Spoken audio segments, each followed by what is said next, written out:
Assalamualaikum semuanya. Kisah kali ini tentang sebuah rencana yang sudah disusun matang, didukung para ahli dan finansial, tapi kemudian berantakan. Ini mengisyaratkan bahwa manusia hanya bisa berencana. Setidaknya begitulah yang tertutur dalam film Sapta Sagara Dace Elo, dari bahasa Marathi yang bisa diartikan melampaui 7 lautan. ಏನಾಗಲ್ಲ ಬುಡ್ಡಿ ಹೆಬ್ರಿಯಾ ಬೆಲೆ ಎಷ್ಟು? ಕಾರ್ ಬೆಲೆ ಎಷ್ಟಂತ? Pria dan Manu adalah sepasang kekasih yang ideal. Manu adalah lelaki ganteng dan pria sangat cantik. Tapi mereka berasal dari kelas ekonomi bawah di kota Bangalore, India di tahun 2010. Manu bekerja sebagai sopir di perusahaan milik pengusaha Sankar Gowda. Pria adalah siswa di kursus nyanyi yang suaranya memang emas. Waktu nyanyi di panggung kursusan, seorang produser musik yang kebetulan alumni dari sana tertarik dan memberinya kartu nama, sekaligus juga mengundangnya ke audisi. Mereka berencana mau menikah.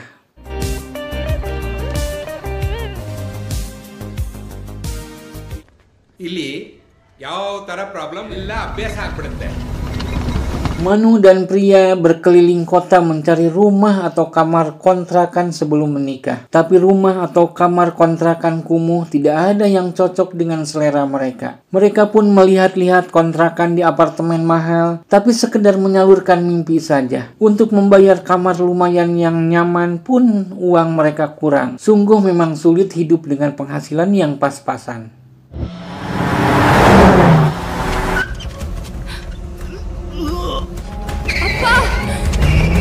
Suatu hari, pria beserta ibu dan adiknya pergi ke perkampungan pantai, tempat asal mereka. Pria ini memang lahir di perkampungan pantai, selalu rindu dengan lautan dan suara ombak. Ayahnya sudah meninggal. Manu tidak bisa ikut karena pekerjaan. Saat itulah ada sebuah kecelakaan tabrak lari sampai korbannya meninggal. Pelakunya adalah Pritam, anak dari pengusaha Sankar Gowda. Keluarga konglomerat itu tentu saja cemas waktu ada berita polisi sudah menemukan jejak mobil penabrak. Sankar Gowda putar otak untuk menyelamatkan anaknya. Dengan bantuan Prabu, sekretaris pribadinya, diam-diam ditawarkan kepada sopir di perusahaannya, yaitu Siddhapa dan Manu. Siapa yang mau mengaku sebagai pelaku akan dijamin keuangannya. Manu yang merasa sedang banyak kebutuhan untuk biaya perkawinan dan kontrakan, mau asal dibayar 35 lak. 35 lak itu setara dengan sekitar 500 jutaan. Sankar tidak setuju atau menolak, tapi memberi panjer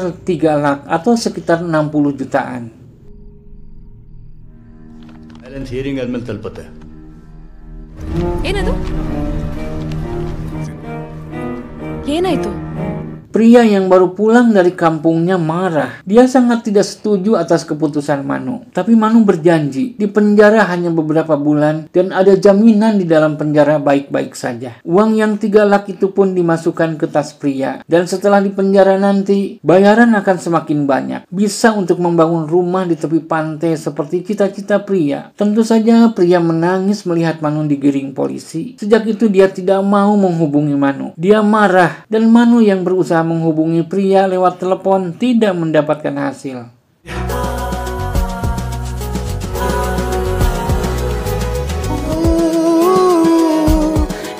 Reservations about the applicability of Section 3. Kehidupan di dalam penjara seperti tampak biasa saja. Tapi biasa bagaimana di penjara itu narapidana yang menghuninya 3 kali lipat dari kapasitas. Narapidana baru dipekerjakan dan disiksa. Tapi Manu selalu ada yang melindungi, yaitu yang biasa dipanggil Anna, bos mafia penjara yang terlihat seperti homreng. Termasuk juga memperlancar bertemu pria di waktu besuk. Dan itu ternyata ada hubungannya dengan pengaturan dari luar yang diberikan oleh pengusaha Sankar Gowda. Dia mau Manu aman dari kekejian penjara. Sampai kemudian sidang pertama berlangsung. Manu mengaku sebagai pelaku. Sudah dibicarakan juga, Manu hanya akan dipenjara beberapa bulan saja potong masa tahanan. ದಿನಾಂಕ ನೀನೇ ಓಡಿಸ್ತಾ ಇದ್ಯಾ? ಕೊಡೋದಕ್ಕೆ ನಿನಗೆ ಯಾರಾದರೂ ಬಲವಂತ ಮಾಡಿದ್ರಾ? Rencana Manu itu sepertinya berjalan dengan baik. Di dalam penjara, dia terhindar dari pekerjaan-pekerjaan menyebalkan seperti membersihkan WC, mencuci baju begitu banyak, dan disiksa. Para sipir pun melindungi karena pengusaha Sankar Gowda memang sudah mengatur segalanya. Dia menghamburkan uang kemana-mana. Bagi dia, uang bukanlah masalah, tapi itu hanyalah rencana manusia. Hanya sebuah rencana manusia.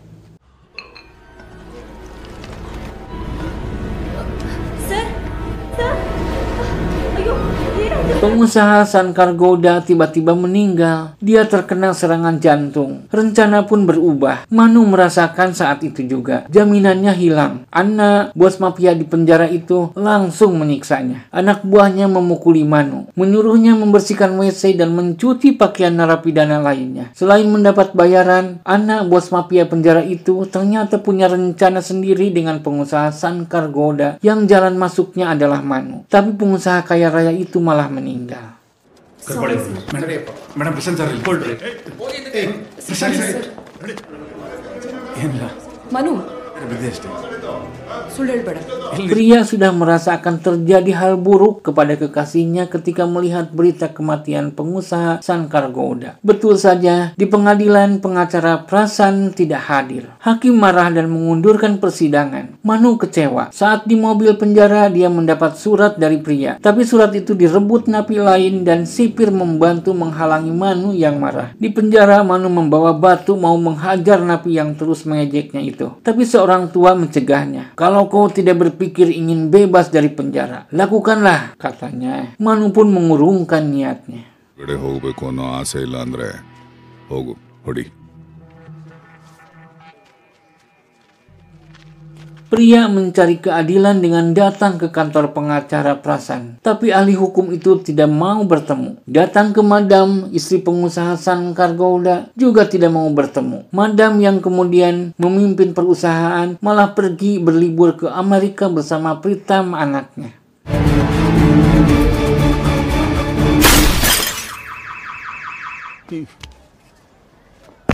Ternyata semua jaminan sudah berakhir. Rencana Sankar Gowda untuk mengeluarkan Manu dari penjara dengan cepat sudah berubah. Prabu yang membisiki Madam agar Manu tetap di penjara. Karena bila Manu keluar penjara bisa berbahaya buat Pritam. Sebuah hasutan tidak berdasar yang jahat. Diaturlah segalanya oleh Prabu. Pengacara Prasan diberhentikan dan tidak ada lagi sangkut pautnya dengan kasus itu. Sekretaris Prasan ini yang memberitahu pria keadaan sudah berubah 180 derajat.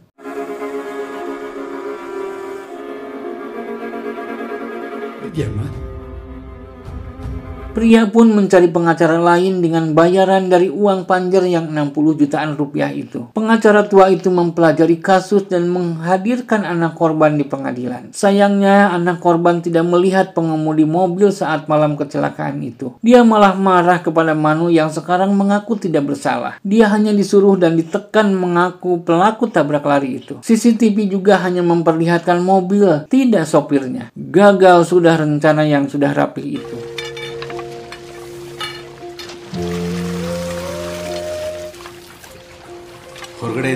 Manu yang selalu mendapat bully dari mafia penjara itu akhirnya mendatangi pabrik tenun di dalam penjara. Dia ingin bergabung menjadi pekerja di sana. Pimpinan pabrik tenun ternyata Pak Tua yang pernah mencegah Manu dari amarah. Manu pun menyibukkan diri di sana. Tapi galaunya semakin menjadi setiap ada panggilan pengadilan selalu ditunda lagi karena banyak hal yang belum siap. Dia tidak tahu lagi berapa lama akan dipenjara. ಹೋರಾಟ ಈ ಪಂಜರದ ಬೆನ್ನು ದಿನ ಚೀರಾಟ ಆಗ್ನಾಟ ನಾಳೆ ಗೊತ್ತಿರದ ತಾಳ್ಮೆ ನಡೆಯುತ್ತ ಪಾಡಿಲ್ ನಿಂತಿರೋ Pria akhirnya bekerja di pabrik. Uang simpanan yang 3 lak atau setara 60 jutaan itu lambat laun habis dipakai membayar pengacara. Rupanya pengacara tua itu juga bermain, terus mengulur waktu karena ingin bayarannya semakin besar. Suatu hari, pria ditelepon pemilik kosan Manu. Kamar Manu harus dikosongkan. Pria membawa barang-barang milik Manu. Saat melihat tape recorder, dia ingat Manu ingin dia bernyanyi. Dia pun merekam suaranya, lalu dikirimkan ke Manu melalui pengacara. Dan tentu saja dengan sejumlah uang agar selundupan itu aman.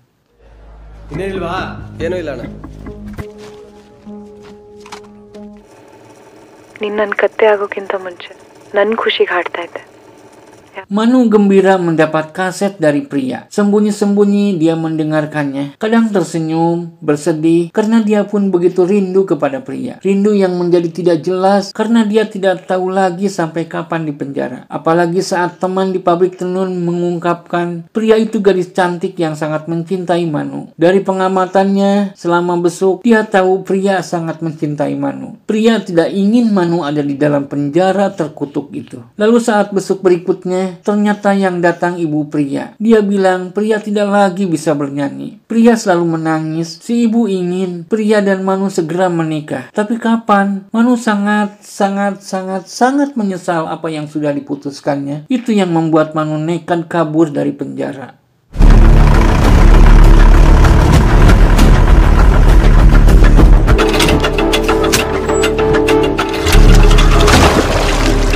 Pelarian Manu sebenarnya hampir berhasil, tapi sipir lebih dulu tahu ada napi yang kabur. Manu pun ditangkap, disiksa dan diisolasi. Itu yang membuat Manu semakin kacau. Ketika ada kesempatan napi boleh mengirim surat, Manu sudah menyerah. Dia menyurati pria bahwa dia tidak akan menemuinya lagi setelah pertemuan terakhir. Pria berhak punya masa depan. Janganlah menghabiskan uang untuk membayar pengacara dan pria agar tetap bernyanyi.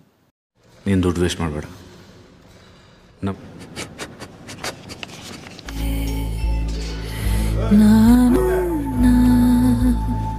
Pria yang kemudian digambarkan begitu lelah hidupnya. Setelah beberapa kali besuk Manu tidak menemuinya, lelahnya betul-betul pecah. Dia menangis sejadi-jadinya. Apalagi setelah di sidang pengadilan terakhir, Manu divonis 10 tahun penjara. Dan akhirnya dia menyerah. Ketika ke rumahnya ada keluarga yang datang melamar, gadis cantik itu mengangguk setuju.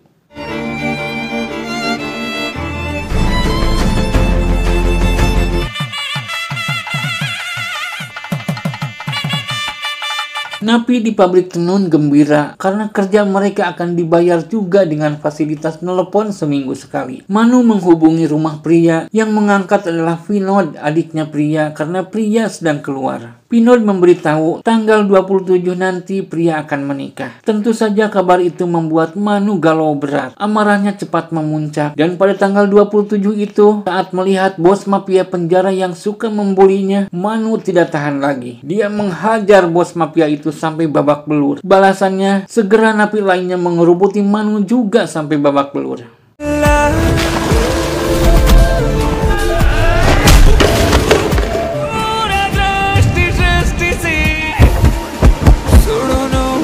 Manu tidak aman lagi di penjara. Atas usul napi di pabrik tenun, Manu harus pindah penjara. Kisah rencana yang gagal, keputusan yang diakui Manu sangat bodoh itu akhirnya selesai. Ini film terasa sangat luar biasa. Bukan hanya cerita, lirik-lirik lagu pun dibuat begitu serius. Pastinya cara menuturkan kembali cerita ini tidak seberapa. Kalau berkesempatan masuk festival, ini salah satu film sangat diunggulkan. Nikmati keluar biasaannya dengan mencari film lengkapnya. Nonton sambil ngemil, niscaya kita akan lupa dengan cemilan. Terima kasih buat semuanya. Jadilah manusia terhebat minimal untuk keluarga dan lingkunganmu. Kembang Pinatik Sinebaran Sari. Wassalam, adios, sampai jumpa. ನಡುವೆ ಇದ್ದ ಸಣ್ಣ ಸಣ್ಣ ವಿಷಯಗಳು